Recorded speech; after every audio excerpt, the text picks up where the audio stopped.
ethics and the use of anonymous sources. This is an hour and a half.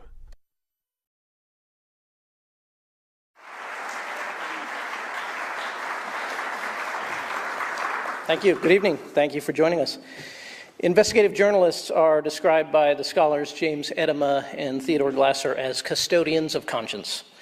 Investigative reporting, the craft of revealing important but hidden truths, is thought by many to be the highest form of journalistic practice. And in the practice of investigative reporting, there are few, if any, more prominent figures in the last 4 decades than Seymour Hersh. He started in journalism in 1959 at City News Bureau in Chicago, the news cooperative known for its hard-boiled training of reporters, summed up in the famous advice, "If your mother says she loves you, check it out."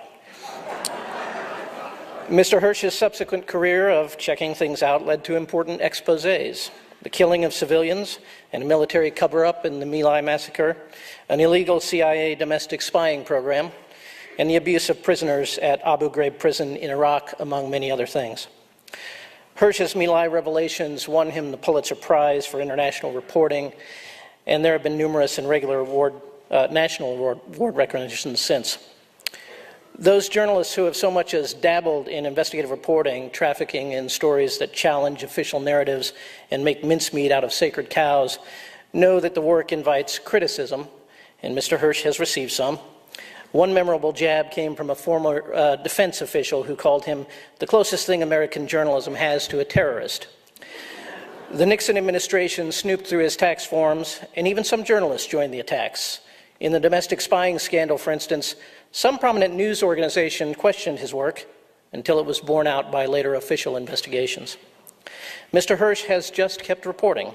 One thing that makes that notable, I think, is that some of the best work has been done as an independent journalist, not backed by the clout, resources, or legal defenses of a big media organization.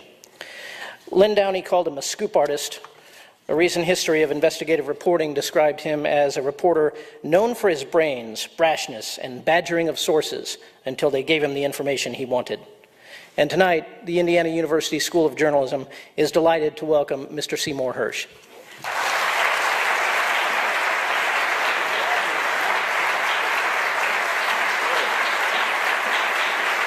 Come on.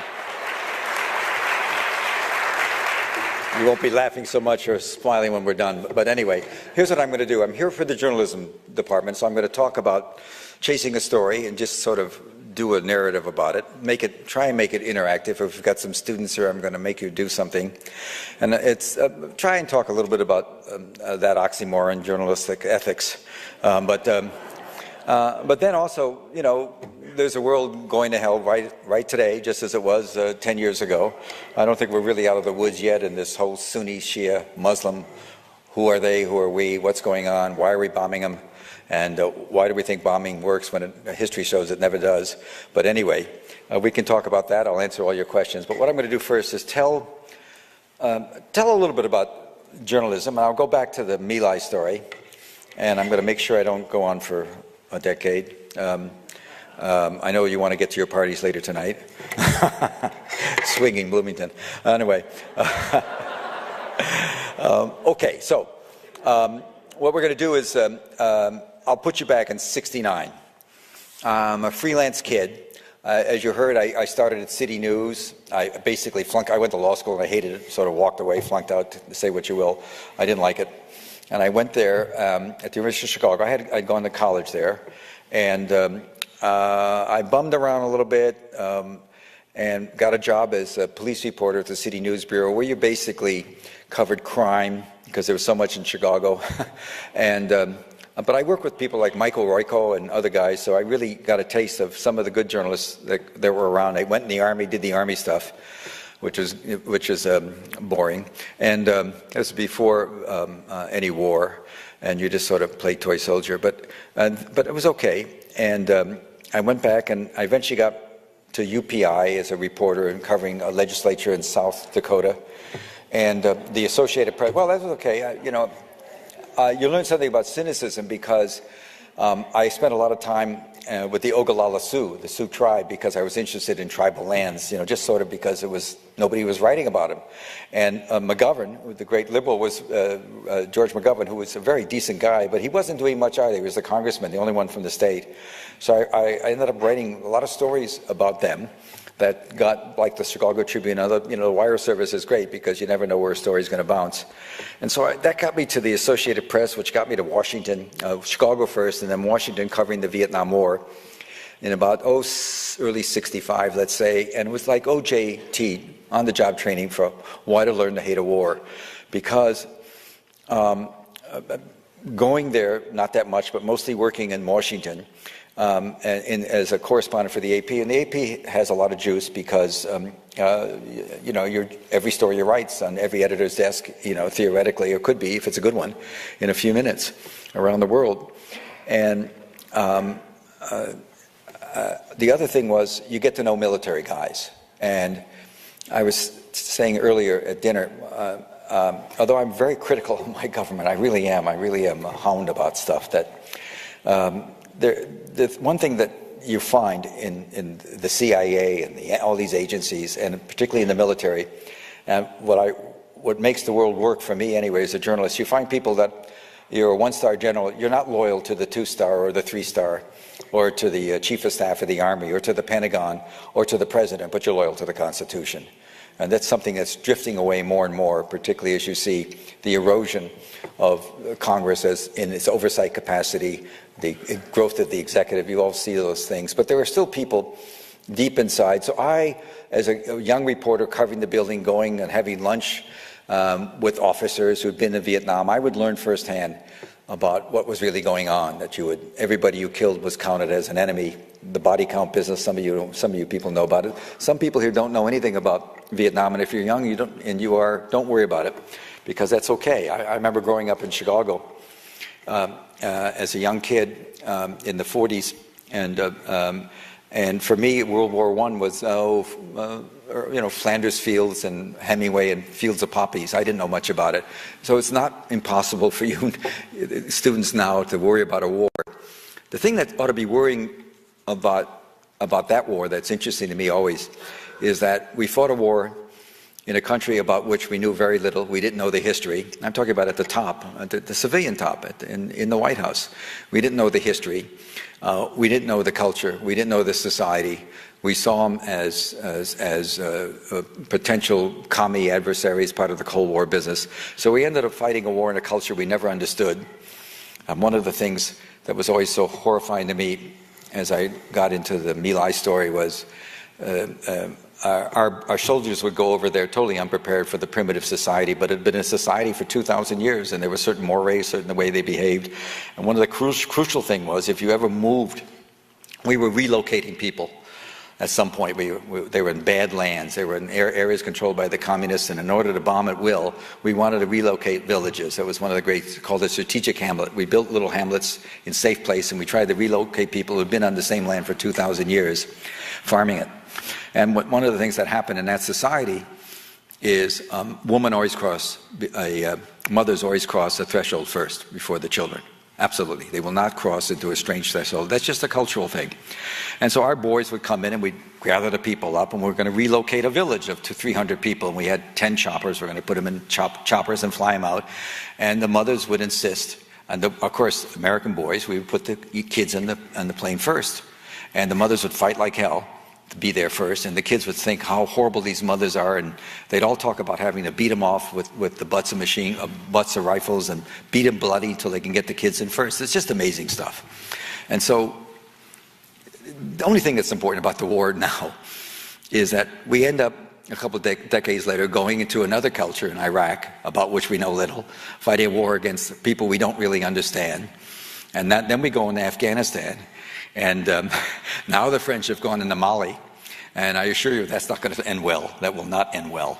And so it's this tabula rasa that's always amazing to me. It's always sort of breathtaking how we can just stagger from one colossal destructive mechanism to another, and still in some way being America, and a lot of good things. Anyway, it's 19. So I worked for the AP. I became very disillusioned about the war, more than disillusioned. I get too edgy in my reporting. The AP was on my case about my negative attitude.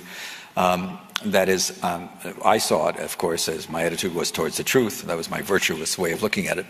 And eventually, I was pretty much pushed out. I was reassigned to education beat, and I resigned and went to work for Eugene McCarthy, who was then running against Johnson for the Democratic nomination. McCarthy was a Benedictine, brilliant sort of philosopher king from Minnesota, didn't know much about African Americans. There were a lot of things he didn't know much about. Had played hockey in college and baseball, and but a really amazingly bright guy who would talk about the Vietnam War as immoral. I mean, what? A politician making the notion that something is immoral that we do? Talking about it, is Iraq immoral the way we left it? Is Afghanistan going to be immoral? It was very breathtaking to see the hopeful period. And so I moved on from that. Politics is awful. And after it's just awful. It's a terrible way to spend your life. And it knocks me out. I read today that Axelrod is joining NBC, and Robert Gibbs, David Axelrod, the Obama advisor, and Robert Gibbs, his former press secretary, is joining NBC. And we know that George Stephanopoulos, the Clinton's former chief of staff, is now at ABC. I mean, it's sort of amazing how, and you wonder why the press really doesn't get going. Anyway, my attitude towards cable television and all these reporters going on cable television is real simple. If you took away all these guys that are interviewed all the time, if you took away this clause, I think, none of them could say anything. Because they all say what they think because they don't know much. Because, how are you going to know what's going on in the White House? Anyway, so I'm there in '68. I'm freelancing. I'm out of the AP. I resign. McCarthy, I do 4 or 5 months there. I did speeches. It was fun to do, but I would never go back. And I'm freelancing. It's '69. Nixon's in. If you remember Nixon campaign on the great campaign slogan, he had a plan to end the war. It turned out, as we all learned later, his plan to end the war was to win it, but we didn't know that. Anyway, and so I'm minding my business. I'd done a book on chemical and biological warfare. I was a busy little beaver, but I was married, had a kid. If I made $8,000 as a freelance writer in 1969, that was a lot. But my wife was working. She was a social worker. Gas, I was saying at lunch, at dinner just now, I think it was $4 a gallon I could get gas. 4 gallons for $1 rather. It's $4 now. And also heating oil, I remember, was 18 cents. That was a lot of money then. And so you could live. So in late '69, I've got a contract from Random House, who published my first book, to do something on Pentagon waste. Boring, but I'm doing it. And, it's money in the bank. And I get a call one day. From somebody who ended up, I can say who he was. His name was Jeffrey Cowan. He later became, he's an educator. He became head of the Voice of America for Bill Clinton. He was chairman of the Department of Journalism at the University of Southern California, USC, eminent. But at that time, he was an anti-war lawyer. And somehow he had picked up, to this day, he won't tell me. For 30 years, I couldn't mention his name, who actually gave me the tip. But he called me one day and he said, there's an amazing story going on. Some GI has shot up a lot of people. A lot of people. It's a huge scandal, and the Pentagon's trying to suppress it. And I couldn't say, he wouldn't tell me who told him. I only knew him through his brother, who was a journalist for the Village Voice then, Paul Cowan. And I really didn't know him. But I had read all of these. I was saying it, the advice I give journalists always, the simple advice is read before you write. I had read all of the various books that had been published by the American Friends Committee and the anti-war. People would come back from Vietnam, and there was a series of hearings in 1968 in Detroit. A bunch of guys stood up and talked about the atrocities they witnessed. I'd read that stuff and paid attention to it. And so I knew, and I also knew from talking to the young generals I met in the Pentagon when I was there for a couple of years. You meet young generals, and I like football. We talk about the Redskins, and I ended up at a poker game, and you get to learn that basically a lot of them thought they were in the business of mass murder. Absolutely, the good ones. Other ones liked it. The good ones liked it. So I knew there was something to this story, and I started working it. I don't know why. Probably because I was bored with my book. And so what do? And you're confronted with a rumor. And so the first thing I did is because I spent time at the Pentagon, we keep very good records of any criminal activity. The tip was that he was being prosecuted. So I went to the legal office of the Pentagon, Judge Advocates Corps, and into the bowels of the bureaucracy, and I just started reading all the files, looking for a murder indictment or an investigation. I found nothing that met any criteria that suggested, there were the usual, a rape here, a murder there, this and that, nothing that smacked of anything of improper or that grotesque, as I heard. And this is instinct, and you just do it. And I'm going to tell this story both the good way and a bad way. And I want some of you journalists to be, or maybe not to be, if you think about it. Where's the jobs? But you'll find something. There's always the 7-Eleven and a restaurant and wait. Anyway, it's a tough business right now.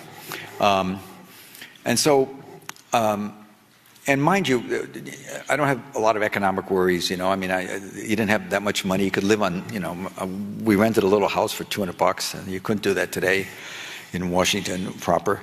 And so anyway, I kept on poking, and I didn't go anywhere, really. And for a couple of weeks, and about 10 days later or so, I'd read newspapers, I went back. Most of the major things you learn about, if you go back and read the papers, they're there. But you just don't see it because you don't know the context in which to read the paper. That's always what's so fascinating about being a journalist. You go back and you can see what's there. If you went, and after I did My Lai, if you went and read the Detroit account, there were so many accounts of what kids did in that war crimes. They had a war crime tribunal that nobody paid attention to in the straight press. The underground press did all right, but not the straight press. If you read that, you'd see the My Lai story was told 50 times. But anyway, and by the way, just so you know what My Lai was a day in March of 1968 when a group of American boys who had no idea why they were there or what they were there for, in a subliminal, they were in a unit made up of people largely who were accepted. The standards had been lowered by Robert McNamara because essentially he wanted to get away. He lowered the standards to bring more, if you will, Hispanics, rural Americans. There's a kid from New Goshen, Indiana, Paul Meadlow, who played a big role. The underclass, African Americans. He wanted to change, if you will, the color of the corpses. Get rid of all the white corpses and try and get a little more color in the mix, because that would maybe help out on the public relations aspect of the war. And so he lowered the standards, and all of these kids were packed into a unit. Most of them didn't have a high school or GED equivalents. And they didn't know much, and they weren't being told much. And on March 16th, after being in the country for 3 or 4 months, they went into a village.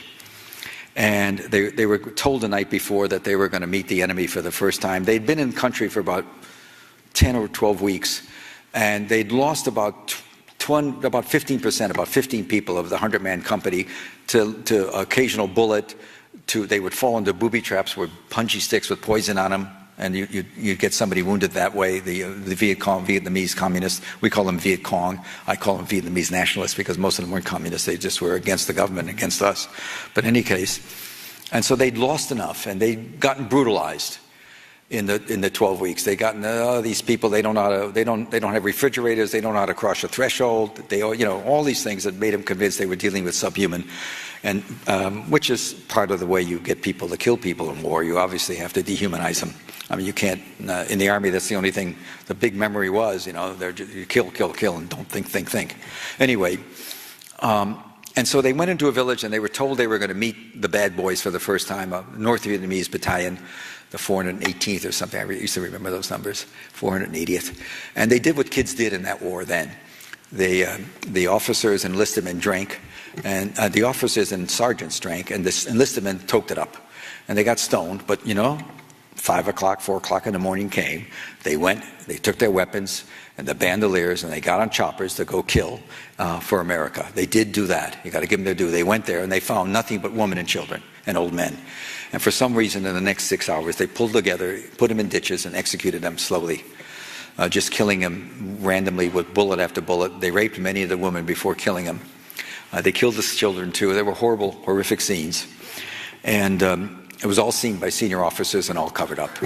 And that's basically they exhumed 535 bodies when the Vietnamese did later, subsequently. They came back to the village a few weeks later and buried the bodies properly. And there's a memorial there. It was probably, I can imagine bad days for America. This is a pretty bad day. So I'm into this story. And, I grew up World War II. One of the movies I saw, John Wayne and Van Johnson and Errol Flynn would fly around in airplanes. And the way our boys flew against the Japs, I remember the movies about the Nips. We called them the Nips. The movies about the Nips were always, they'd always start with the night before. The American officers were in a bar and they were all chasing some nurse, and there was a fight about the nurse, and two guys got in a terrible fight. Van Johnson and Errol Flynn, for example, got in a terrible fight. And the next morning they were all flying together, and the Nips, there was an air battle, and the Nips always flew with the cockpit, the canopy closed, and they had these little hats your mother used to make you wear, little leather caps in winter that you tied under your chin, ugly little things. They all had big squinty glasses and buck teeth. And our guys, the canopy was open, no helmet, scarves, going like this to each other, and Flynn and whoever it was, Errol and Flynn and Van Johnson, whoever had been fighting before, Van Johnson saw Flynn was going to be attacked, and he runs to his rescue at the last minute, and he pours a lot of bullets into the cockpit of the Japanese plane, and we'd watch, and the bullets would come in, and you'd see the plane suddenly go like this. It was pretty crude stuff by the kind of graphics we have now, but I remember as if I was watching Star Wars 18. They were just as effective for me, which is something about how old I am, I guess. Anyway. And the plane would go like this, and it started going down. That would be the noise. And just before it hit the water, a trickle of blood would come out of the Nip's corner of his mouth, and we'd all start cheering like mad. And that was World War II for me, and for most of us. I don't know if any of you have ever read much of Paul Fussell, a historian at Yale, who wrote a bunch of books. He wrote a classic book about the censorship of World War II. And I know Marines whose fathers were at Iwo Jima and Tarawa. Tarawa was a 3-day war in which they lost something like 1,600 guys. Unbelievable bloodshed. The Marines would just plow in, and in World War II, and we never saw it. We never got a sense of how bad it was and how stupid some of the operations were, and just in terms of everything going wrong and not being needed anyway. But that's another story. That's always war. So, a digression.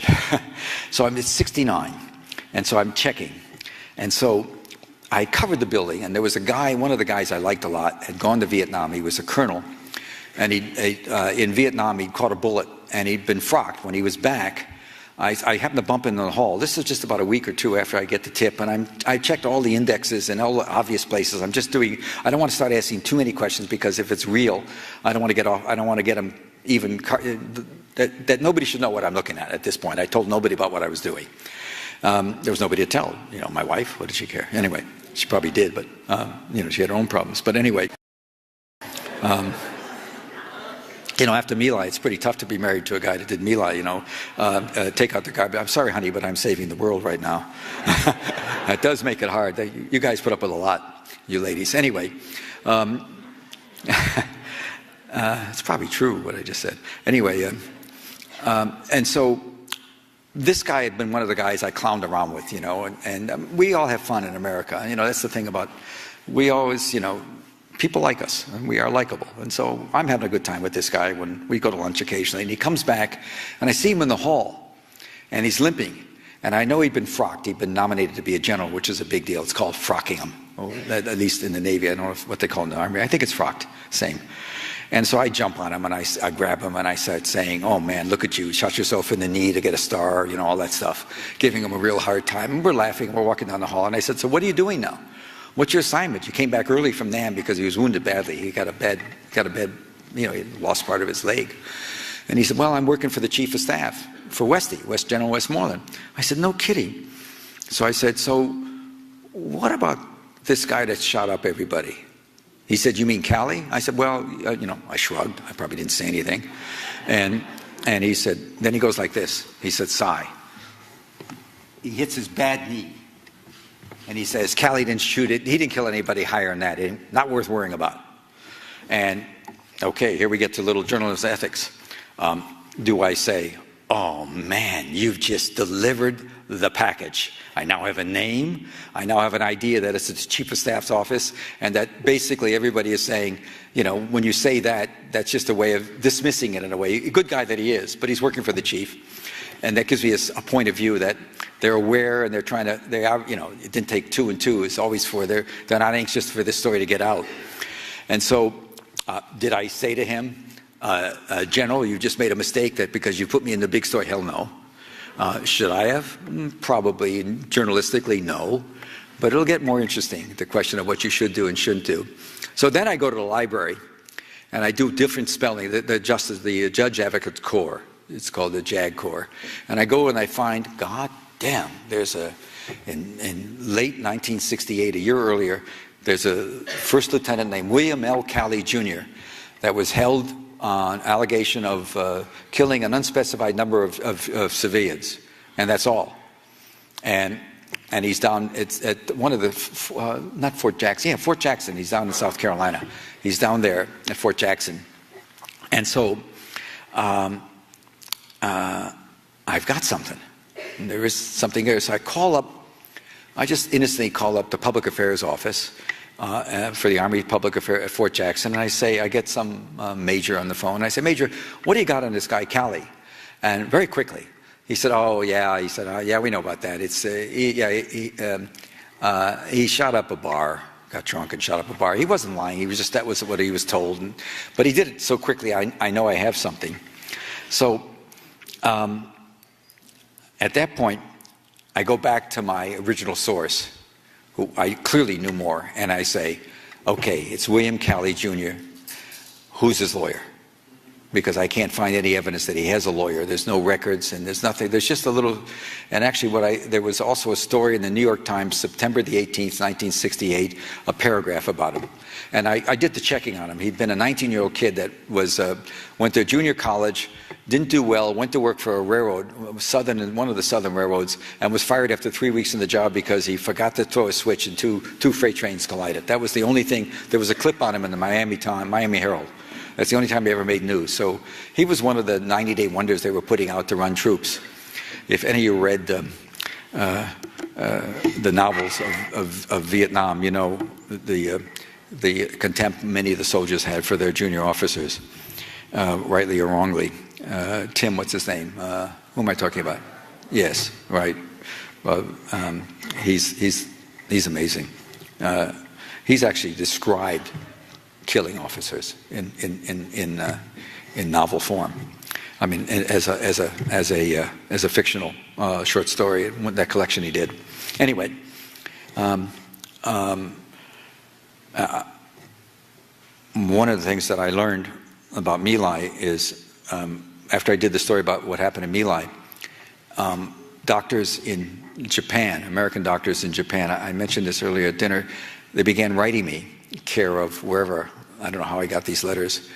I was doing as a freelance writer for a little anti-war news service called Dispatch News. It wasn't anti-war, it just was not pro-war, which makes it anti-war at those days. Doctors, young doctors, surgeons in Japan were treating just nothing more than first and second lieutenants with bullet holes from Americans in the back. Because, you know, if you had a young officer that said to the guys, you're not going to do coke, or you're not going to coke it up, or you're not going to smoke it up and toke it up, or they cut out, they wanted them to work harder and going on patrols, they would get it. I mean, there's a lot more of that went on that knows. It seems to me, anecdotally, it seems anyway. So, he comes back with a name, Latimer. George Latimer. George Latimer turned out to be Calley's lawyer, indeed. And I went back in the Army, and I found then, once I got Latimer, I found out Latimer had been a judge on the Court of Military Appeals. And so I spent, he lived in Salt Lake City, and I spent a day in the library reading a bunch of his cases. And, you know, Army Court of Military Appeals, it's complicated because you don't ever have bodies. You have an allegation that somebody killed somebody and he's found guilty of murder, and he's got 4 guys saying it. And then when it comes to the appeal section, judges like Latimer would say, well, we don't really know what happened because we don't have any witnesses and we don't have any bodies. You know, we just have anecdotal stuff. So he was reversing a lot of decisions. I'm sure he felt he had no choice, but there was a lot of really disheartening decisions. And so I call him up, And I say, my name is Hersh, and I'm here. I want to talk to you about the Cali matter. And he said, oh, yes. And I said, well, Your Honor, I'm coming to the West Coast next week, and I'm on a plane that flies in Salt Lake. I was doing, I think the next day. I said, do you mind if I take time and come and see you? And he said, no, come in, son. And, you know, that wasn't true. I just wanted to be casual about it. I was going to see him, but I didn't want him to think I was making a big deal. Okay, I don't have to say that last sentence to you, but that's the reality. You're not always totally wonderfully upfront with everybody. In fact, it's called lying or misrepresenting. And so, which may not always be part of the investigative reporting game, but you have to understand there's always, again, let me just say this. Again, something I said at dinner, I speak too much. In 50 years of being a reporter, I've not only done war crimes, political crimes, I did stuff on organized crime. The most scary threats I ever had came from organized crime, Noriega. I wrote about Noriega as a murderer once for the New York Times. It was all sorts of hell to pay. And I did all these stories in 50 years of writing about nasty things, and I've never met anybody who ever thought he did anything wrong. You got to remember this. That's just not where we're usually at, you know. So most people think they're doing the right thing, and so that always makes it a little more complicated. And I'm sure this poor guy in New Jersey that the New York Times is riddling and everybody's going after, he probably thinks, what did he do wrong? He just helped out a guy giving him money, you know, down in wherever it was, Dominican Republic. But anyway, not that I feel sorry for him, but there's a lot of this stuff that goes on in Congress and probably everywhere.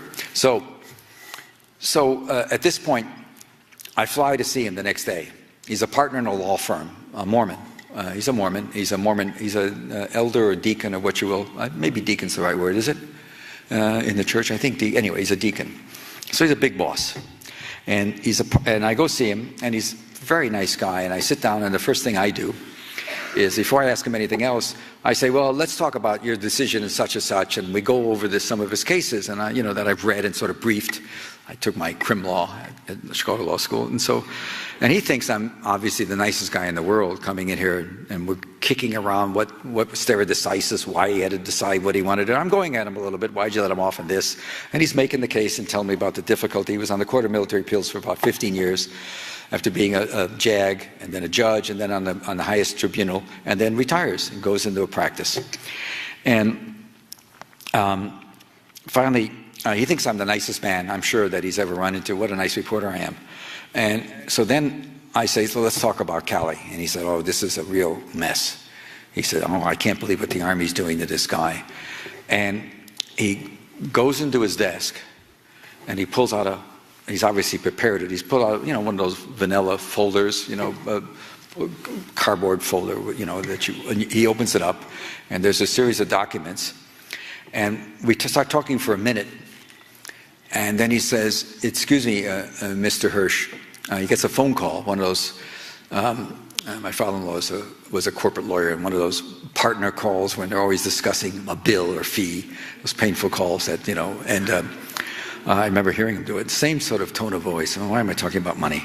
But, that's what makes the world go around. So he's having this conversation with the partner. He hangs up sort of angry, and he says, look, I've got to go talk to one of my associates, and I'll be back in 5 minutes, and he leaves.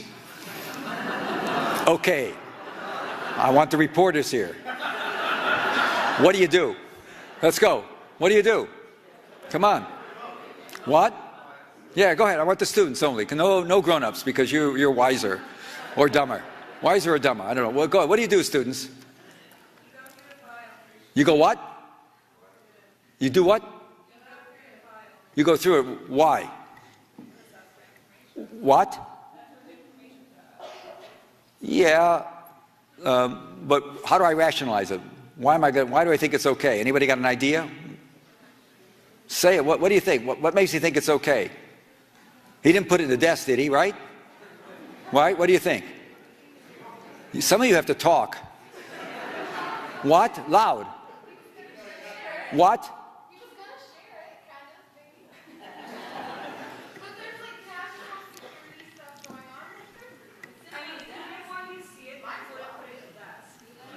You know what's interesting about that? What she said is, he obviously left it there because he wanted to see it. I'll tell you something amazing. There was a great Oriental rug there And suppose I rolled up that rug and thrown it out a window. Is that the same reasoning? Would that work? And there was a couple of some of his artifacts from the various wars he did, you know, some ashtrays and stuff like that. Come on. But keep on going. I mean, no, that's easy. He wanted me to do it, right? He left it for me, right? Anybody think I shouldn't do it? Not grown up. No grown-ups, no lawyers. What about students? Anybody think I'd be crazy not to do it? And by the way, if I was working for the Chicago Sun-Times, which I was trying to get on at that point, and I had not looked at it, and he'd come back and say, I got to go, come back next week, and I called my editor up, and I'd said, oh my God, it was on the desk, and I didn't open it. My editor would say, he wouldn't say, you stupid cow, he would say, come back, you're going to go on rewrite or obits, you're done, you know what I mean? But he wouldn't, it's okay if it's on his desk, right? Anybody bothered by it? Yes. Who? Me. You're too old. Got to be young. Well, you students got to do it. Anybody bothered? Don't be. There's no right or wrong, as it turns out. There's only wrong. Okay, let's go back to it. Phone call rings. Phone call rings. He looks pained. He has a conversation. Oh, he puts down the phone. He takes the envelope, opens the desk drawer, and puts it in. Doesn't lock the desk drawer and leaves. What do we do then? What? Come on, students. Let me give you the big 3 F's that are rolling through my mind. If you think I'm thinking at this time, oh, this is going to really hurt the war issue, as much as I was against the war, I'm thinking the great 3 F's, fame, fortune, glory, or 2 F's and a G. I'm thinking fame, fortune, glory. I mean, oh my God, what a story. That's what I'm thinking. I'm not thinking I'm going to hurt the war. I'm thinking, you know, this is about me and the great story. I mean, which is the way it works. But so he puts it in the desk drawer. What do we do, guys? Who says that? How old are you?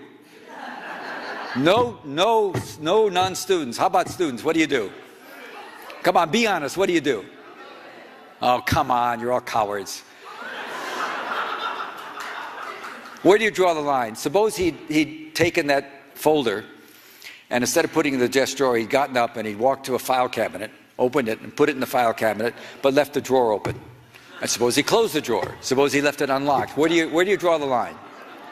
Why? Why don't you? What's the difference between looking at it on the top of the desk and looking at it in a drawer? Is there a difference? What? What? Is that a movie that somebody saw? You know, if we only dealt with what's in plain sight, we wouldn't get much in our business. So what do? I mean, here it goes. You're the big jump. You know, I'm 30, 31, maybe 30. I'm the big jump. I'm going to make the big jump right there. Boom, into the major leagues, right there in front of me. Okay. So says, no, you're too old to say that. And don't forget, I'm coming at you. That was 1969. We're talking about 40 some odd years later. So the morality I have today, I may not have had then. I was hungrier, and you know. Oh, let's put it this way: there was a war to stop. We had to stop that war, so we could put it in that way. But so, come on, where do you draw the line? Do you draw the line? If you thought it's okay to get it in the top of the desk, why is it okay to get it inside the desk? Why isn't it? What's the difference? What? If you were rolling the rug up, but you could do this quick. You what? To tackle it, what? I have done whatever I could to probably get the information because the military was trying to cover it up. Not because I wanted it? You're going to make this virtuous? You're going to make it a virtue? No, I wanted it, man. Okay, look, it turns out you can't do any of those. You can't look at it. Turns out, first of all, Callie has First Amendment rights. He has the right to a trial. He has some rights too as a citizen. Not all the various amendments, not only First Amendment, obviously. But he has the right. I don't have the right to go into it. That doesn't mean I wouldn't have. I'll tell you what happened. You could just see how floating it is. If this was a smaller classroom, I haven't done this often, but I've done it. In particular, I like to do it in journalism schools, sometimes even in graduate schools, because it seems the older you, more lessons you learn in journalism, the more committed you are to let's go for it, man, let's go. I mean, you'd be amazed in graduate schools. 90% say, go, man, yeah, go, just do it quick, bring a camera. Thinking we didn't have those kind of cameras we have now, and we didn't have tape recorders. I could have read the file. What happened actually was that he did have a phone call. And there was a few minutes there when we weren't chatting, and he'd open up the front page, and I read it upside down. Everybody, you don't remember, if you're young kids, parents remember when kids are 4, 5, 6 learning to read, it didn't matter which way they was, upside down or not. If you were babysitters, you probably know that, or little brothers or sisters. And it's harder when you're older, but I sat there and I read it, and the first sentence read, it was classified, it was an Army charge sheet. Lieutenant William L. Cowley, Jr. Is found to be stand trial for the premeditated murder of 109 Oriental human beings. That was the initial charge. As if, let's see, 10 whites equal 1 Oriental, 8 blacks, 7, what's the number? How do you figure out what an Oriental is worth? Clearly not worth the same as a white or an African American or Hispanic American. That was the initial charge, Oriental human beings. I copied enough of it. Well, and then I had this insane conversation with him when I copied most of the page. I never asked him for it because he wouldn't give it to me. He's a man of the law, and I knew it would be. And the only thing I asked when I left, and I was very nice, and he was very nice. He didn't realize I wasn't taking notes but copying it. That was how would you describe that in terms of honorable behavior? I mean, probably necessary, but this is a very treacly little business you guys are getting into, you investigative reporters. And I'll tell you, I was saying to the young lady who presaged my introduction, whatever her name is, that when she starts, if the campus newspaper starts doing investigations, they're headed for the obvious place to investigate: athletics, money, who gets in, why, how long do they get carried, and that before long they're going to be all kicked out of school, and every professor is going to lose tenure. That's going to be the track path you have on that. But anyway, because if you start doing stuff at a major university in sports, which is the only real story to do because it's always pretty horrible, and you know very little about what's going on. Anyway, so the point is, so what happened is, the only thing I said, this proceeding took place at Fort Jackson. I said, Your Honor, is he at Fort Jackson? He said, I can't say anything. I said, Your Honor, you know what? I'm going to Fort Jackson tonight. I'm going to leave here and get a plane and go there. And all you have to do is say, I'm wasting my time. And he said nothing. And that was something. And I went off to Fort Jackson, and I eventually found Cali. It's a long story. It's just about digging. I'll take a minute and just tell you, being in the Army, I thought that he's not in the phone book. I checked the phone book. I checked it, he's not there. And the phone books changed there, but the current phone book didn't have him. And so I started going to first I went to every prison. There were 5 prisons in this it's a big training base. Rangers, Special Forces, regular paratroopers. I went to they call them, I don't know what they call them, the prisons. They had a different word for them. But I went to the 3 or 4 of the regional little jails, and I put on my little crappy suit and a tie, and I walked in and looked like a lawyer, carried a little briefcase, and I go up to the clerk and I say, I want Bill Kelly out here now. And they say, who? So after a little while, that didn't work out. And then I went to all the clubs. I went to every sports club, the hockey, any sport club, the swimming. I went to every place that was swimming. And I went to the garages. There are a couple of private garages on base. Hi, you ever service a car by a guy named Callie? And I ran out of luck. And what I did was, I got to that, I flew all night, and I rented a car in Columbia, South Carolina. I went on base. It's only a few miles away. It's contiguous with the city, the fort, Columbia, South Carolina, nice city. And about noon, I was starving, and I went to a PX, and I got a hamburger, and I'm sitting there, and suddenly I remembered something. This was September, and what I remembered from what I read in the lawyer's office upside down. I copied it. He had been charged in August, the previous August or July. He came in July. Maybe the official charging, they have the version of a grand jury. It's called an Article 32 proceeding. They had to make sure, they held him to make sure there was enough justification to prosecute him. 109 deaths, man. We're looking at a big story, and I'd seen the document. Marked secret, no foreign, or top secret, whatever was marked, just secret. And so I realized from my days in the Pentagon that the military, and its great, wonderful efficiency, changes phone books every 3 months. And Callie arrived in May, and he wasn't charged till August or late July. And so when he arrived in May and registered, coming back from Vietnam, even though he was being sent back, he wasn't charged with anything. He came back as a first lieutenant. That he might be he wasn't in the book published in June, but maybe he would be listed in the new listings for the earlier book that was published in April. So I call up the operator, I go to the base phone, and this is the days before homogenized voices. Now the South is pretty much, you can still get some Southern accents, Savannah, you can find some stuff. But mostly the accents now are all sort of melded. We're sort of one big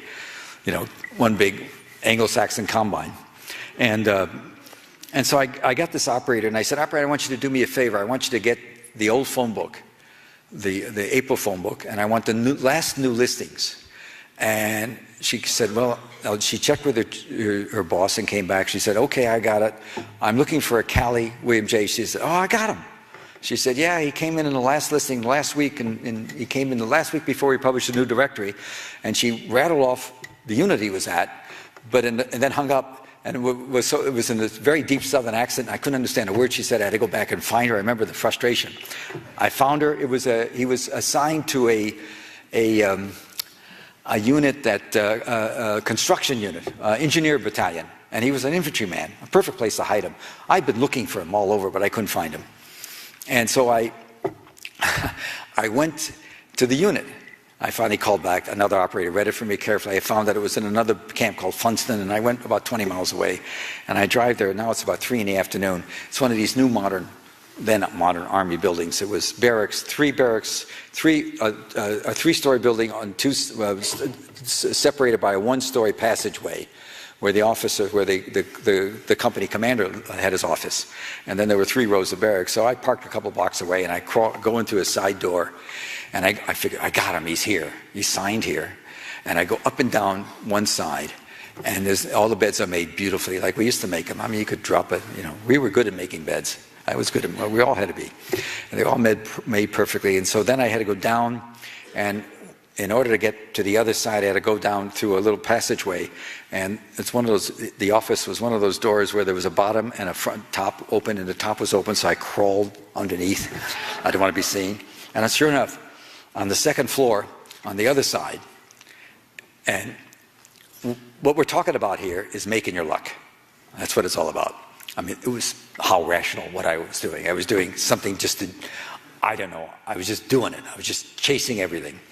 And this first floor, third floor, I started on the 3rd floor. It's empty. The 2nd floor, there's a bunk. Kid sleeping on a bunk. It's now 3:15, middle of the workday. What the hell's going on? I got him. It's Callie. So I go and I give a big whack on the bunk. And this blonde kid goes like this, and he's got about a 16-letter last name. And I said, it's not Callie. And I said, oh my God. I said, so, because we are curious, we journalists, I said, will you explain to me what you're doing sleeping here at 3:30? And he was from Ottumwa, Iowa, and this is the fall. This is now October of 1969, a year and a half after the incident. Most of the soldiers are back by then, but I didn't know that yet. And he says to me, oh man, I'm supposed to get out for the harvest. Dad's got the wheat going. We got everything going. Well, whatever it wasn't wheat, it was corn probably in Iowa, and a big farming area. I got postcards from him for a couple of years, and so, and he tells me this sad story about how they lost his records, and he's being held over even though he did his year in NAM. He's out. He wants to go back, and he's waiting for them to clear it. I said, oh my God. What do you do? What's your job? Do you have anything to do? He said, yeah, I'm the mail clerk. Are you the mail clerk for the battalion? He said, yeah. He said, I do the mail in the morning, but I'm done by 1 o'clock. That's all. I said, do you ever hear of a guy named Callie? He says, you mean that kid that shot up everybody? I said, yeah, I'm trying to suppress my Vola. And I said, yeah. He said, well, yeah. He never was here, but we used to get his mail, and I deliver it to Smitty all the time over at Bataan. I would save his mail for a week, and I'd wrap it up, and I'd go over to see Smitty over at Bataan. This was a company, Bataan headquarters. Smitty was at the headquarters of an engineering company. Company, headquarters, it's company, you know how it goes. Company, battalion, division, whatever it is, you know, la la la. The next higher level. And I said, so Smitty, you deliver it to Smitty? Yeah, Smitty would, that's all, my job was giving Callie's mail to Smitty, but you know, boy, he's in sure some trouble. I said, so where is battalion headquarters? He said, well, you know, it's pretty far away. So I said, okay, check your watch, what time is it? It's 3:42, okay.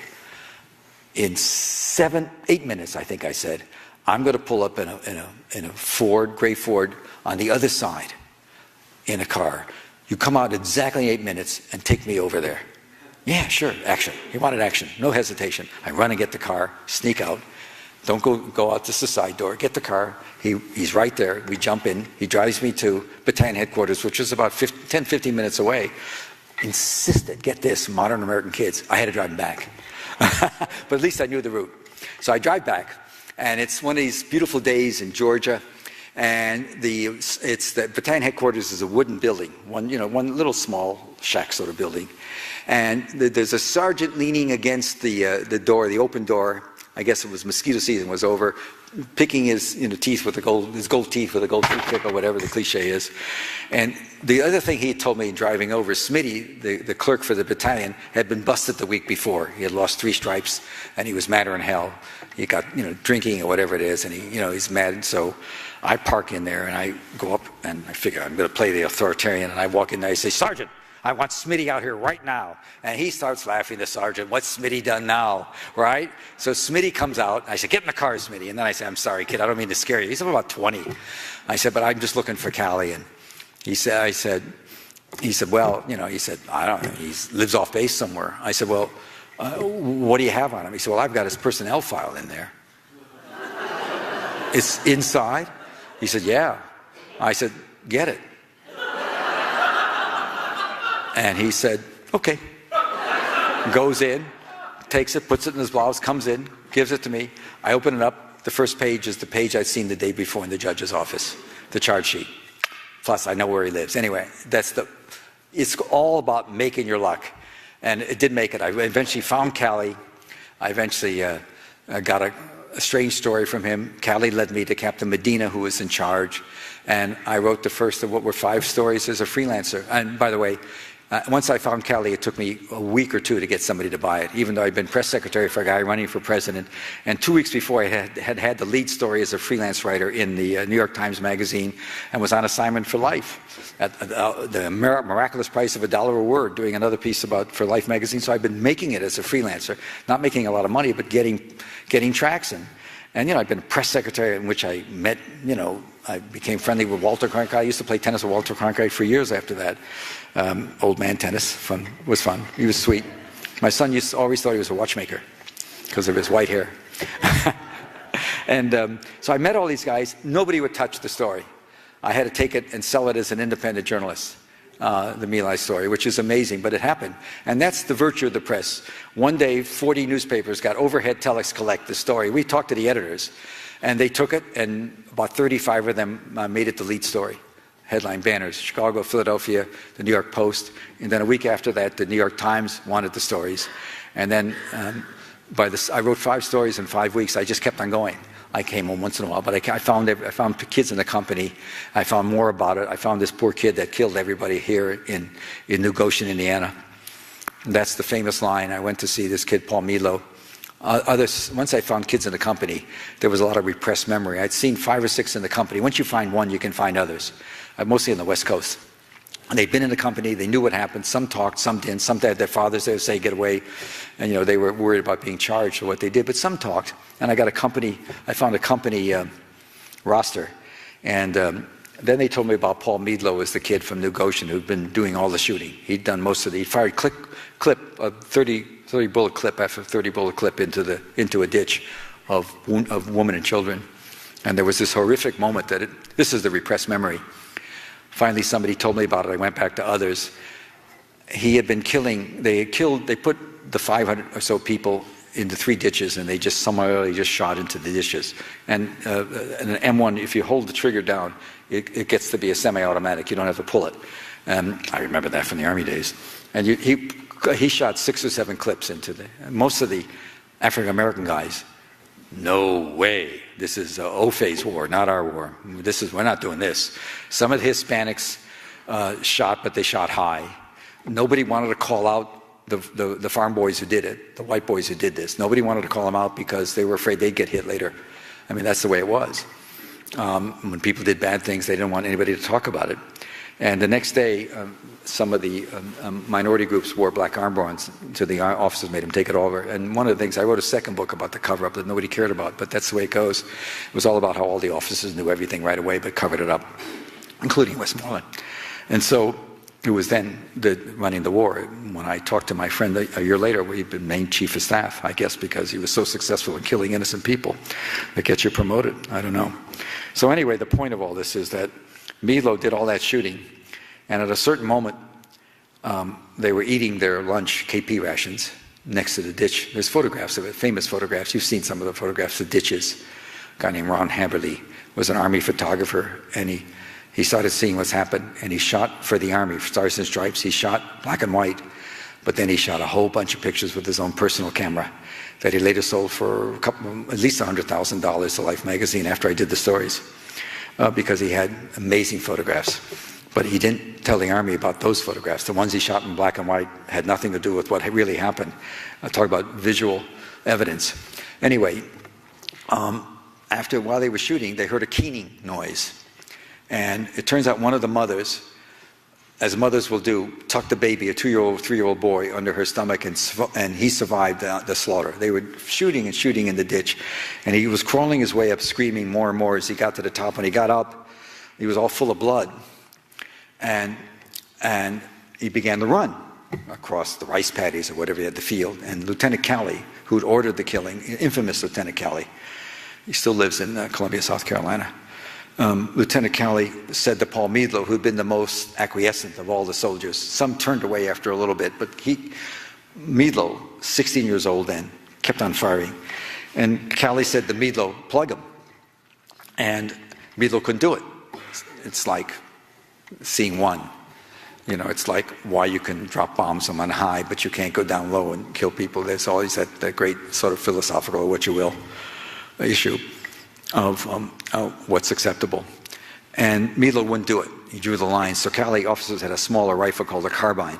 Calley, everybody remember, ran up behind the kid and shot him in the back of the head, sort of triumphantly. And Meadlow the next day stepped on a landmine and blew off his leg to the knee, above the knee. And while they were ready to medevac him, he was chanting, "God has punished me, Lieutenant Calley, and God will punish you." And the kids, this is all, once one told me about it, everybody remembered it was just this chilling oath, this curse. And they were saying, get him out of here, get him out of here. They got him out of here. He ended up, so a year and a half later, I'm looking for him. I find Meadlow. I'm in Salt Lake City on a payphone calling 100 different, I knew he lived somewhere in southern Indiana. The kids knew he lived somewhere around below Indianapolis. And I'm calling every phone company. You didn't have Google search. We didn't have it. And so finally, I knew the spelling, Meadlo. And so I finally find a spelling with that name in New Goshen, outside of Terre Haute. And I call up, and white southern voice answers, and it's his mother, and I say, hi, I'm just wondering how Paul is. Is he back? She said, well, yeah, he's been back a long time. Who are you? I said, I'm a reporter. I want to talk to him. She said, well, I don't know if he wants to talk to you. I said, is this about the war? I said, yes. She said, I don't know. I said, well, can I come? Is it all right? She said, well, come on down. I don't know what he's going to do. I never know what he's going to do. And she hung up. So I took a plane that night, wherever I was, and I go to New Goshen, Indiana, and I drive up. I have a hard time finding the house because it's this ramshackle wooden collection of dilapidated buildings, all wooden shacks, a little bit like you'd see in the pictures of the plantation life in Louisiana in the middle 1900s, at least my fictional memory of what they look like. And there was a chicken farm, and the cages were all in disarray. You knew there was no man around. The chickens were all over. The gates were there was wire mesh half broken. And I pull up in front, and she comes out, and she's about a 50 or 55-year-old lady, looks about 75, hardscrabble life. This is not Norman Rockwell version of rural life. If some of you remember those Rockwell pictures of the paintings in Saturday Evening Post that I grew up with, that long, long ago, in another era, another planet. And she says, he's in there. And I said, is it all right? She said, I don't know. And then she says, this little old lady that didn't know much about anything, so I thought, she says, I sent them a good boy, and they sent me back a murderer. How's that? You can go a long career and not have a line like that. And so, there, ergo. All the rest is sort of gravy. Did the stories, fame, fortune, glory. I don't know, it probably hurt Nixon in a way. He could no longer rally what he called Middle America after that. And once Calley was prosecuted and found guilty of 21 deaths, and Nixon, of course, commuted his sentence. He just did time he was sequestered in quarters. I don't think he ever got to Leavenworth where he should have gone. They all should have gone. I mean, Calley just was one. There was 6 officers killing people. All right. That's the story about getting a story. Most of it's pretty good, but you can see along the way, there were a lot of times I wasn't particularly straight with Latimer. I'll tell you something amazing about Latimer. I had a friend from law school at Chicago who was a wonderful, great lawyer, had a fancy practice in Washington. And he and my wife knew him way back, and we were dear friends. And when I wrote the first story, I was obviously nervous about it.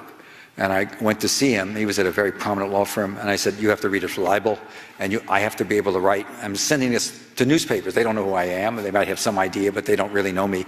I want to say this has been reviewed by so-and-so of this fancy law firm and verified for, it's not only its accuracy, but it's libel-free. Because I'm sending it overhead collect, $100 each, to whether you're in Montana or New York, $100 is all what we charge. Except you had to pay the wire fee. And he said, you should call Latimer his judge, because I was quoting Calley.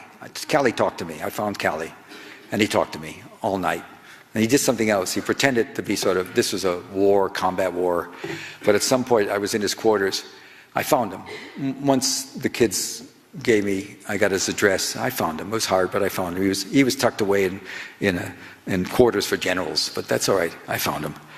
And at one point during our conversation, it was an all-night conversation, he went to the bathroom, and he said, go urinate, he said, but I saw him throw up arterial blood.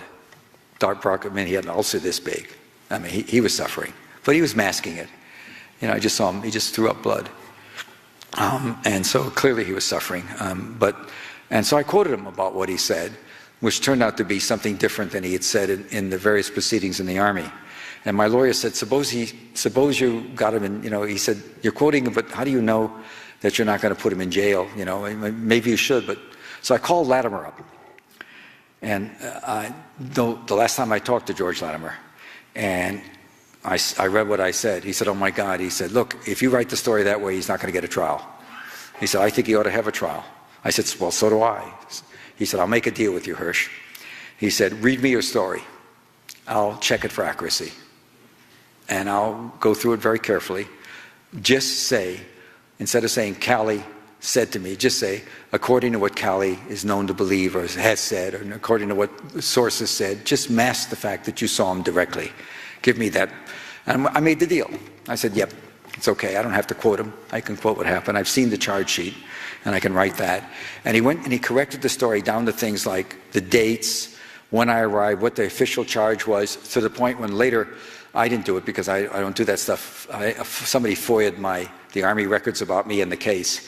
And the Army concluded from that first story that I had access to the inner workings of the Pentagon, because it was so completely accurate. They couldn't understand that maybe the judge made it accurate for me. Never talked to me again, but reporters called him. That was the other deal. Editors from the newspapers that were going to publish it called him, and he said, I can say to you right now that story's okay. That was great. And somehow by not always being tough, I walked away from an interview with him And I never wrote about the interview because I said I wouldn't. But it was all right. It turned out to be okay. Look, we've talked for 3 hours. And I think some of you students ought to mull about the fact that at a lot of critical places I was less than candid about what I did. That's part of the business. I'd like to think I want to think I did it the way I should. And the big question for me is I do this phantasmagorical game of what would happen if it was on the desk and all that. And most students, they don't even, if he'd locked the safe, some of them would say, get a blowtorch and open it. You know what I mean? But most of them, the first couple of times, in the desk, out of the desk, get it. And most do it. I think more of you would have done it initially until you figured out that that wasn't the way to go, because older people here, older and wiser, know better. But that is one of the perils of what we do. We do get close to the edge, and it's not always wonderful. And some of the things we do are less than marvelous, but that's what we do. And I don't think you should misrepresent yourself. And you're not compelled to tell everything. And the truth was, the question I always have is, would I have opened that if he'd left it sealed? And I guess I would have. Now I wouldn't. But you know, I've got my medals. I'm like General Petraeus. Ever see General Petraeus' braid? He had about 64 medals. He used to walk around. I don't know how he could walk. And he must feel liberated now. He doesn't have to wear all those medals. So let's do some questions about anything but the story, about the real world. I'll be glad to get myself in real trouble on this stuff. I think right now what you're seeing, what I'm seeing, is I'm seeing jihadist Sunnis, whether Al-Qaeda or not. I'm not necessarily a believer that there's a magical Al-Qaeda overriding. I see jihadist Sunni radicals, Sunni fundamentalists from Africa, from North Africa, to the Middle East, now to South Asia and Pakistan, going after Shia. I'm seeing more violence in the last year than we've seen in many years. And I'm not saying it's due to Obama's policy or lack of policy, we don't know, but something's going on, and it's getting very ugly. And my own guess is that we're going to see a big explosion in Iraq this year. There is American intelligence, a lot of very good American intelligence, that the Saudis, who are, don't forget, fundamentalist Wahhabi Sunnis, radical, hardline Sunnis who have no use for the Shia. And this is a serious split in the Middle East right now. Always has been. It's really acute now.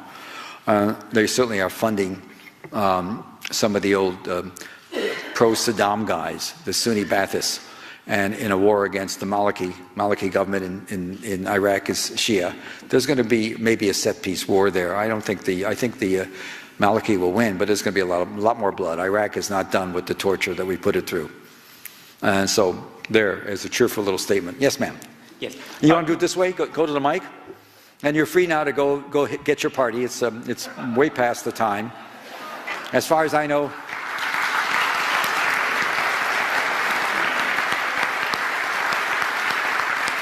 Well, I'll do certainly 20 or so minutes. So feel free to go. There's no plane out of here tonight, is there?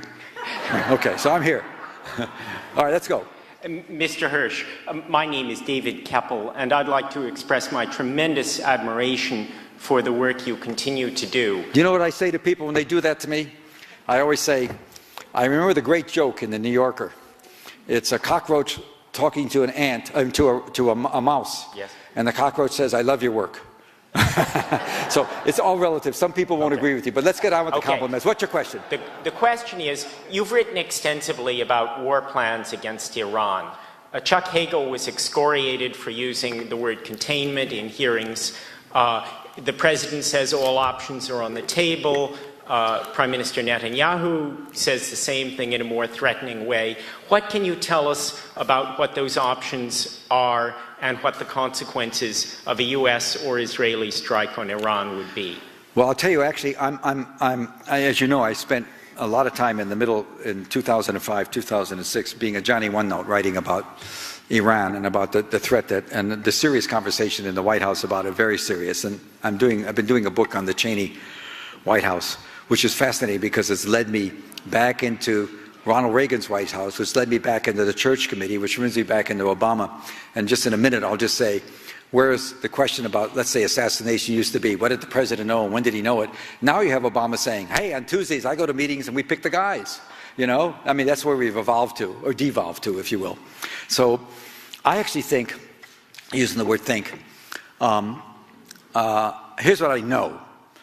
I know that there's a deal on the table. My guess is Obama's going to Israel, among other reasons. He's going to make the deal. And it's a good deal. It's going to, the Iranians are getting certainly hurt by sanctions. And the problem with sanctions is, of course, is the sanctions always, the economic sanctions we impose, always afflict. They start from the bottom up. And the elite don't get they don't get in trouble. And I'll also tell you that as far as I know, Fidel Castro's been sanctioned by us economically for 62 years, and I don't see him going anywhere. So I'm a skeptic about sanctions, because people survive, and there's a lot of ways to sell oil. But we are crunching. We're making it harder for the Iranians to sell oil to China. You know, where they've had some currency deals where they've been playing games with the Turks, with lira, changing it to gold. We're cutting back on some complicated banking ways to squeeze them. And the deal's always been on the table because, let me say again and again, there is no evidence in the American, British, Swedish, German, empirically, no evidence in their intelligence agencies that the Iranians have actually done anything to weaponize. There's none. We can't find it. We'd like to think that maybe it's because they're hiding it well, but you can't believe how good we are at looking. It's an all-court press. We've done amazing stuff, and I've written about some of it. Once Bush was out of office, I felt a little free to write about some stuff I know.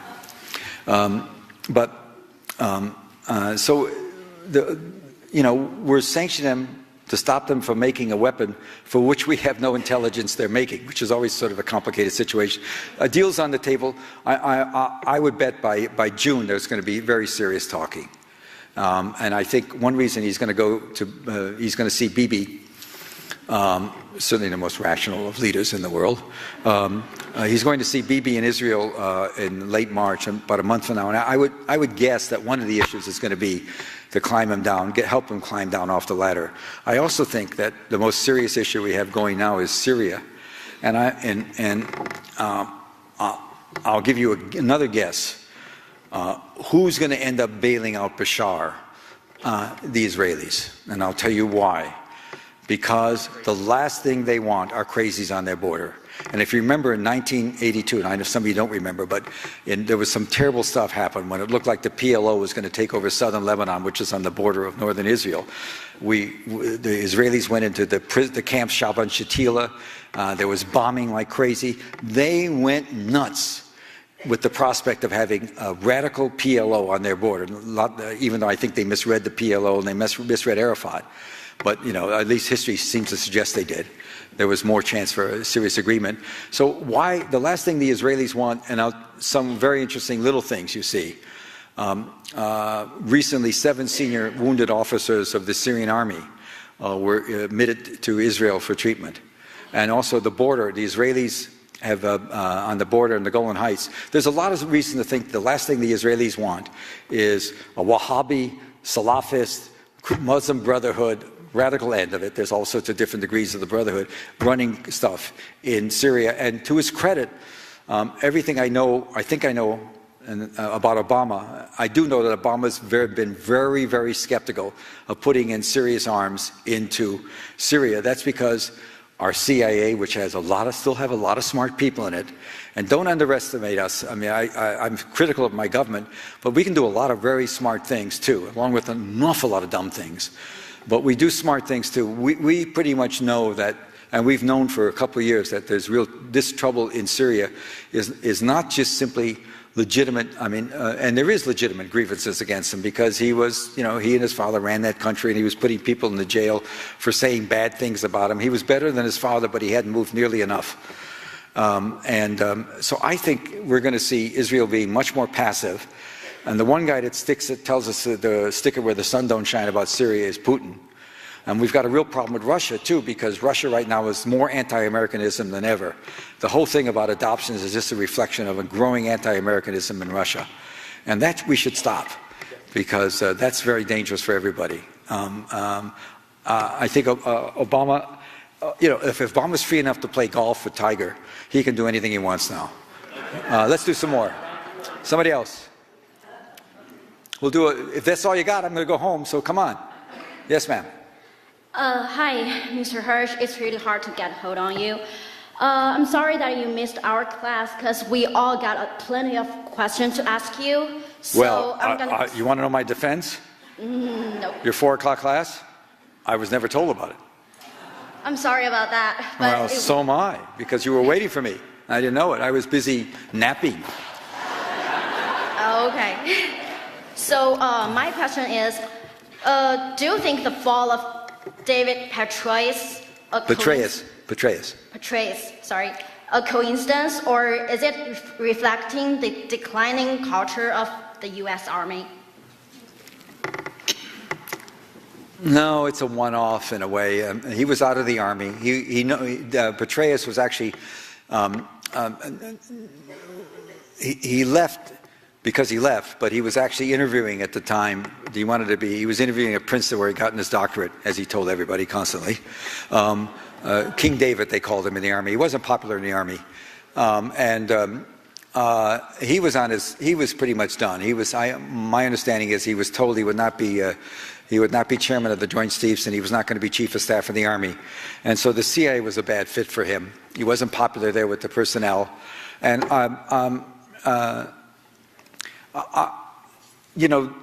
if every senior officer in America were to be fired because he had an affair, we'd be fighting the Army with the sergeants.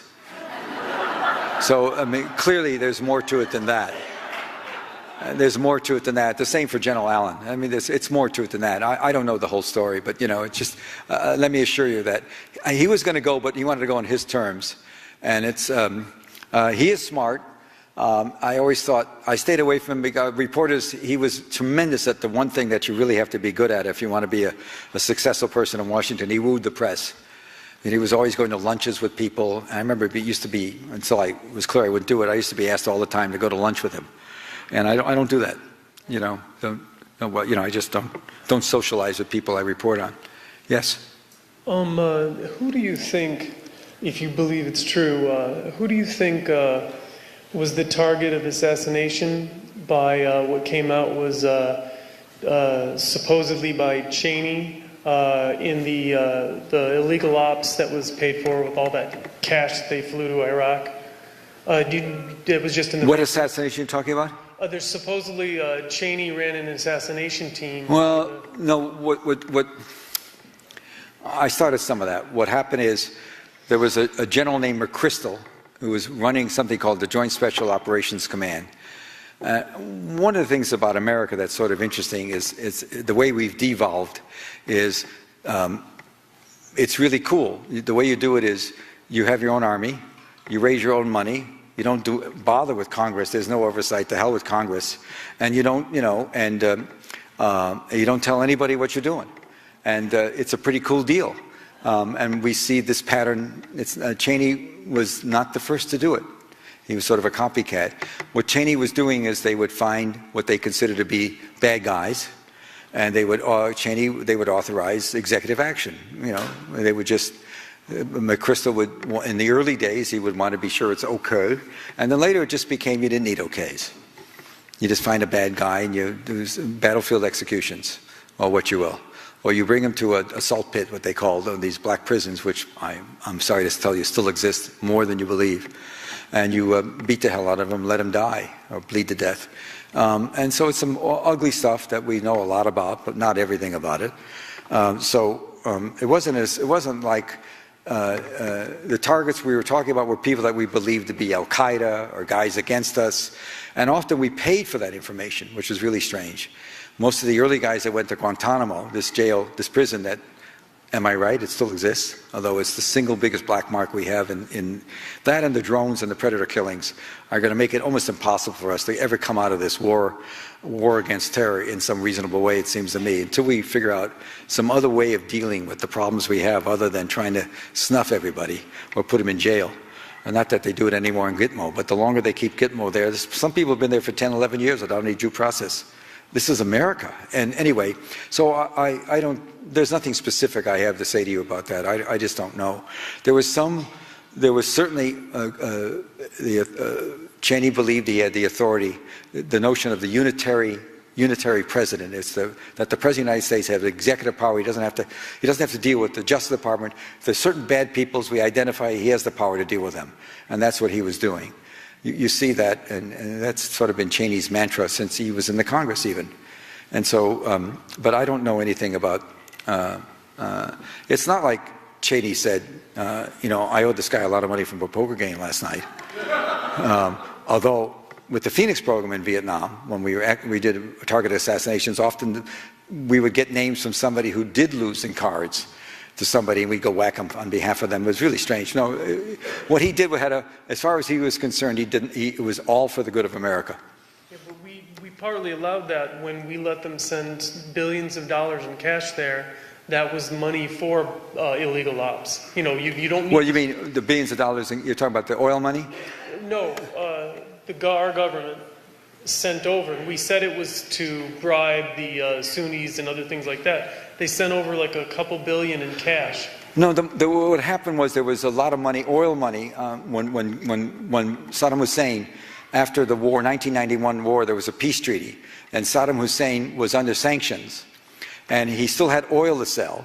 And a certain amount of that oil, he could use the money from that to buy food and et cetera. But of course, it was a lot of it didn't dwindle down. It wasn't dripping down the way it should have, the way we envisioned it.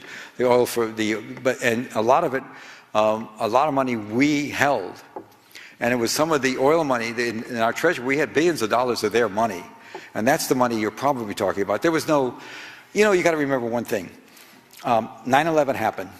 And in November, about 2 months after 9/11, Congress authorized, get this figure, $11.8 billion for the war on terror. $11.8 billion. What I'm telling you is just there in the books. It took me about 4 years to get OMB, the Office of Management and Budget, to get an accounting and to get an accounting out of the foreign aid program in the Senate. The Senate Foreign Aid Subcommittee. I finally got a listing, and it would be like Project K, $600 million. I mean, there was just, you didn't have to worry about going to Congress for money. You had it all over the place. He could do anything you want. It was a dream. It was a dream. And oversight has disappeared in America. You know, here's Cheney, here's Brennan testifying about the CIA and just sort of having fun with them. You know, what can I tell you? No tough questions. Maybe in camera they did better than they did in public. But, you know, the guy is, on Tuesdays, he's sitting with the president picking who's going to live and who's going to die.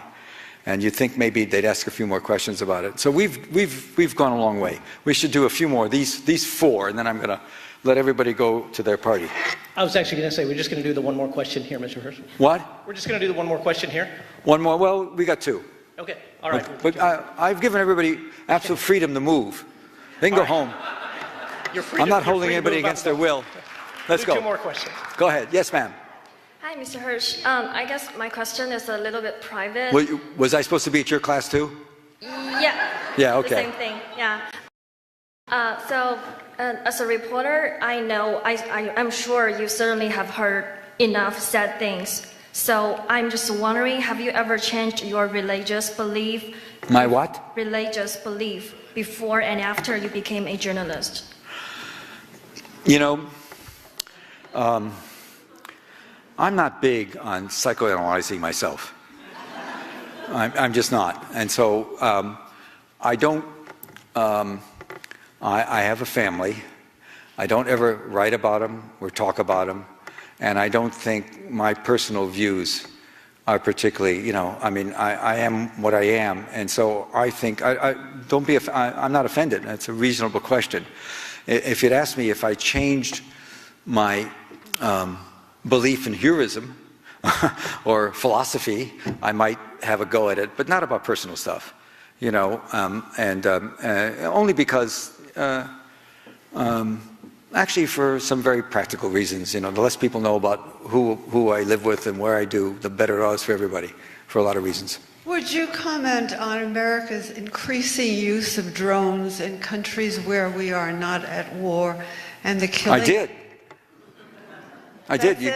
Every strategic study that's ever been done about the use of air power shows that it's counterproductive, beginning with the study that Robert McNamara worked on in 1944-45. After World War II, we did a study of the bombing of the Germans that concluded our massive, constant bombing, eradication of Dresden, all the bombing of civilian targets, actually increased. There was capacity to produce weapons increased, and intensity and support for the government increased. Counterproductive. So there's no reason to think otherwise, unless there's something specific you want to know. I don't think the CIA is much. Most of them are run by the Joint Special Operations Command, although there's a patina that the CIA has some involvement. Most of the actual operations are done by the military on this stuff. And guys now are getting medals for sitting in Nevada. You know, they're getting combat medals for sitting in Nevada dropping bombs by remote control. It's pretty good. It's pretty cool. Listen, you know, great powers don't like to lose people. So it's a perfect way we can fight a war against these little yellow people. You know, I always say, want to talk about racism in America, I always say that when Bill Clinton finally bombed Yugoslavia in 1999, I'm just going to give you a fact. You can deal with it any way you want. He was the first American president since World War II to bomb white people. You figure that out. I don't know what that means. Maybe nothing. Yes? Last question. In investigative journalism, you run into a lot of situations. What? You have... Speak. Okay. Can you hear me better? Go ahead. In investigative journalism, you run into a lot of situations where you need to use anonymous sources. Will you do what with sources? It's just muddled. Anonymous sources. Oh, yeah, of course. Where do you draw the line on that? I know that that's something you've received criticism for. Who wouldn't get criticism? I criticize myself for anonymous sources. It's terrible. Yeah. I'd love to name everybody, but they'd all be put in jail. Right. So when you're in a situation, like what types of interviews do you use the anonymous sources for? Where do you draw the line? Well, I'll tell you what they do in the New Yorker, which is an amazing place to work, because literally, I'm not half kidding, that the final person, when you close a piece at the New Yorker, the final person invariably is a grammarian. And we talk a little bit about comma faults and parallelism. Seriously, when's the last time anybody talked about parallelism? Come on, ever? You got to deal with that eventually. You know, you have to have, and anybody who deals with me inside knows that they have to talk independently and separately to a New Yorker fact checker. So the people I deal with are known to my editor and to the New Yorker fact checkers. Or this, you've probably read something about it. If not, go Google New Yorker fact checkers. McPhee, John McPhee, the wonderful writer, wrote a piece about fact checkers, sort of a homage to them, because they're the good ones are really good. They save, you know, they check the mundane things you always miss, but they talk to the people directly. And often it's complicated. It's, some of the people in big life right now right in the face of the American people have dealt with fact checkers. And there's never been a leak or an abuse. So, yes, they're anonymous, but they're known to editors, and believe me, my editors are really skeptical of anything I say, think, or do, and particularly in speeches. So that, for me, mitigates the issue. I'm doing a book now that the lawyers will get a chance to talk to anybody they want to. And also I've hired independent fact checkers just so I don't make the dumb mistakes we all make, and middle initials and dates and times. We do that anyway. It's inevitable. Mistakes are inevitable. So I feel better about it, but I always am amazed. For example, the New York Times, which I worked there for 9 years, so 8 years, so I know. The New York Times, which every day leads a story with the Chinese are behind all the cyber spying, according to highly informed government officials. I mean, every day they do it. Most of the time, they're actually at the New York Times, because the problem they have is they have to cozy up to people. You can't be antagonistic to the National Security Advisor or the President privately. If they want to leak you something, like the New York Times ran the story about how the President picked targets with the good Jesuit, Mr. John Brennan, on Tuesdays. I'm sure he rationalized that one. I don't know how, but he probably did. some hardline mythology somewhere. Anyway, and so that's leaked to the New York Times, anonymous sources, and because this is before the election, the president is eager to play for that, the independence, the 5% that can make or break the election. And by the way, what a society we are. Here's an election for the presidency, and the target area are 5% of the 5% of the people, independents, who don't know whether they're really Democrats or Republicans in most cases. Some cases they just are truly independent. I give them their due. But many of them just don't know whether they're Democrats or Republicans. That's because they don't really know what the issues are. And that's who they play to. So he did that, all anonymous. So the whole issue of anonymity is a horrible one. It's difficult. I like to think I'm very virtuous because we fact check it and I actually have sources. But I will tell you that it's also a system of enormous abuse, because you can pretend that the source, the anonymous source you're talking about, is a high-level source. And I know this for a fact at the New York Times, because some reporters would, if they named the person they talked to, which they could have, they'd rather say an anonymous senior official, because the official they talked to was in La La Land. The person that called me a terrorist was Richard Pearl, who's one of the more extreme. And I'd written a piece about how he was using his position as head of a major defense. He was on the head of the Defense Policy Board under Nixon. Under Bush and Cheney, and which was a very powerful group because because he's such a powerfully bright guy. He was this man who spent much of his career as being very anti-Saudi and pro-Israel. I wrote was in serious negotiations, using his credentials as an insider and on this board, this Defense Policy Board, which is you have to get clearances for it, et cetera, to get access to everything, to try and strike a deal for a huge billion-dollar project to build a fence between Yemen and Saudi Arabia with the Saudis. And that's when he called me a terrorist. And I take that as a compliment. He hasn't spoken to me since, by the way, although I must tell you, he's actually very, very smart and quite engaging. So in a way, I miss him, but that's the way it goes. So the answer to your question is, yeah, it's a big issue. Of course not for me, since I've never done anything wrong in my life, like all the people I write about. But for everybody else it is. Goodbye.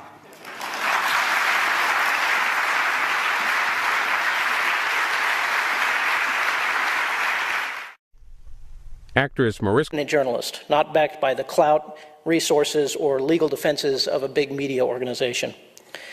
Lynn Downey called him a scoop artist. A recent history of investigative reporting described him as a reporter known for his brains, brashness, and badgering of sources until they gave him the information he wanted. And tonight, the Indiana University School of Journalism is delighted to welcome Mr. Seymour Hersh.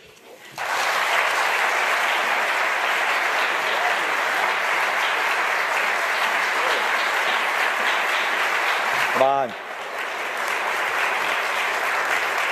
You won't be laughing so much or smiling when we're done. But anyway, here's what I'm going to do. I'm here for the journalism department, so I'm going to talk about chasing a story and just sort of do a narrative about it. Try and make it interactive. If we've got some students here, I'm going to make you do something. And it's try and talk a little bit about that oxymoron, journalistic ethics.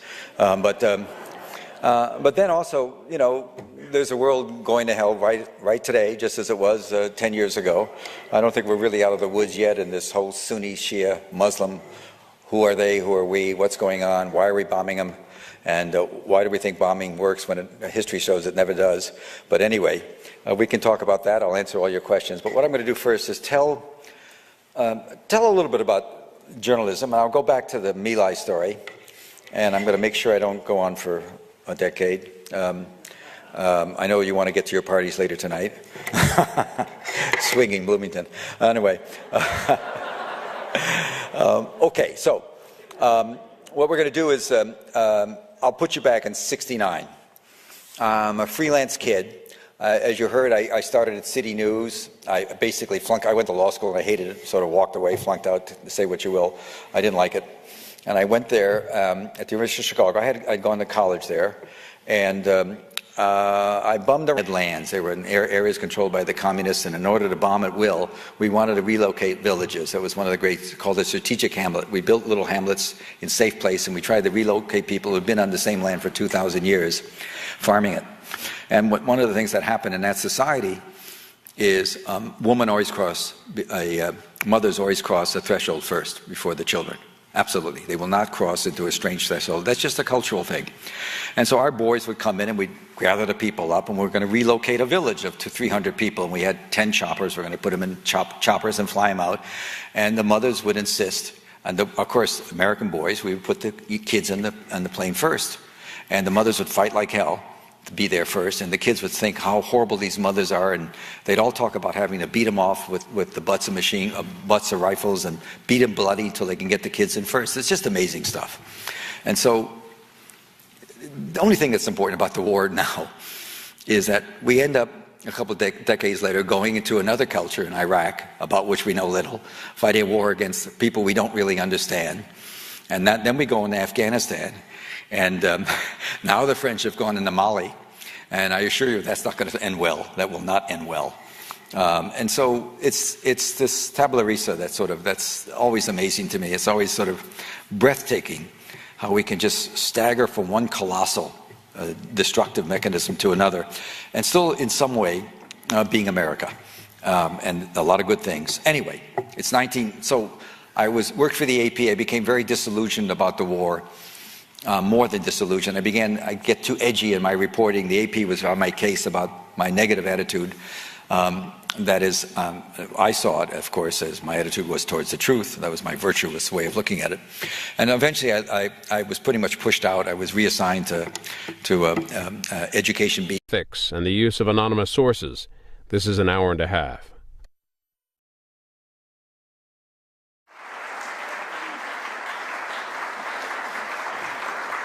Thank you. Good evening. Thank you for joining us. Investigative journalists are described by the scholars James Edema and Theodore Glasser as custodians of conscience. Investigative reporting, the craft of revealing important but hidden truths, is thought by many to be the highest form of journalistic practice. And in the practice of investigative reporting, there are few, if any, more prominent figures in the last 4 decades than Seymour Hersh. He started in journalism in 1959 at City News Bureau in Chicago, the news cooperative known for its hard-boiled training of reporters, summed up in the famous advice, "If your mother says she loves you, check it out." Mr. Hersh's subsequent career of checking things out led to important exposés: the killing of civilians and a military cover-up in the My Lai massacre, an illegal CIA domestic spying program, and the abuse of prisoners at Abu Ghraib prison in Iraq, among many other things. Hersh's My Lai revelations won him the Pulitzer Prize for international reporting, and there have been numerous and regular national award recognitions since. Those journalists who have so much as dabbled in investigative reporting, trafficking in stories that challenge official narratives and make mincemeat out of sacred cows, know that the work invites criticism, and Mr. Hersh has received some. One memorable jab came from a former defense official who called him the closest thing American journalism has to a terrorist. The Nixon administration snooped through his tax forms, and even some journalists joined the attacks. In the domestic spying scandal, for instance, some prominent news organization questioned his work until it was borne out by later official investigations. Mr. Hersh has just kept reporting. One thing that makes that notable, I think, is that some of the best work has been done as an independent... Around a little bit and got a job as a police reporter at the City News Bureau, where you basically covered crime, because there was so much in Chicago. But I worked with people like Michael Royko and other guys, so I really got a taste of some of the good journalists that were around. I went in the Army, did the Army stuff, which is boring. And it was before any war, and you just sort of played toy soldier. But it was okay. And I went back, and I eventually got to UPI as a reporter and covering a legislature in South Dakota. And the Associated Press, well, that was okay. You learn something about cynicism because I spent a lot of time with the Ogallala Sioux, the Sioux tribe, because I was interested in tribal lands, just sort of because nobody was writing about them. And McGovern, the great liberal, was George McGovern, who was a very decent guy, but he wasn't doing much either. He was the congressman, the only one from the state. So I ended up writing a lot of stories about them that got, like the Chicago Tribune, the wire service is great because you never know where a story's going to bounce. And so that got me to the Associated Press, which got me to Washington, Chicago first, and then Washington, covering the Vietnam War in about early 65, let's say. And it was like OJT, on-the-job training for why to learn to hate a war. Because going there, not that much, but mostly working in Washington as a correspondent for the AP. And the AP has a lot of juice because, you know, every story you write's on every editor's desk, you know, theoretically, or could be, if it's a good one, in a few minutes around the world. And the other thing was you get to know military guys. And I was saying earlier at dinner, although I'm very critical of my government, I really am a hound about stuff, that the one thing that you find in the CIA and all these agencies, and particularly in the military, and what makes the world work for me anyway as a journalist, you find people that you're a one-star general, you're not loyal to the 2-star or the 3-star, or to the chief of staff of the army, or to the Pentagon, or to the president, but you're loyal to the Constitution. And that's something that's drifting away more and more, particularly as you see the erosion of Congress as in its oversight capacity, the growth of the executive. You all see those things. But there are still people deep inside. So I, as a young reporter covering the building, going and having lunch with officers who'd been in Vietnam, I would learn firsthand about what was really going on, that everybody you killed was counted as an enemy. The body count business, some of you people know about it. Some people here don't know anything about Vietnam, and if you're young, don't worry about it, because that's okay. I remember growing up in Chicago as a young kid in the 40s, and for me, World War I was Flanders Fields and Hemingway and Fields of Poppies. I didn't know much about it, so it's not impossible for you students now to worry about a war. The thing that ought to be worrying about that war, that's interesting to me always, is that we fought a war in a country about which we knew very little. We didn't know the history. I'm talking about at the top, at the civilian top, in the White House. We didn't know the history. We didn't know the culture. We didn't know the society. We saw them as potential commie adversaries, part of the Cold War business. So we ended up fighting a war in a culture we never understood. One of the things that was always so horrifying to me as I got into the My Lai story was our soldiers would go over there totally unprepared for the primitive society, but it had been a society for 2,000 years, and there were certain mores, certain the way they behaved. And one of the crucial thing was, if you ever moved, we were relocating people at some point. They were in bad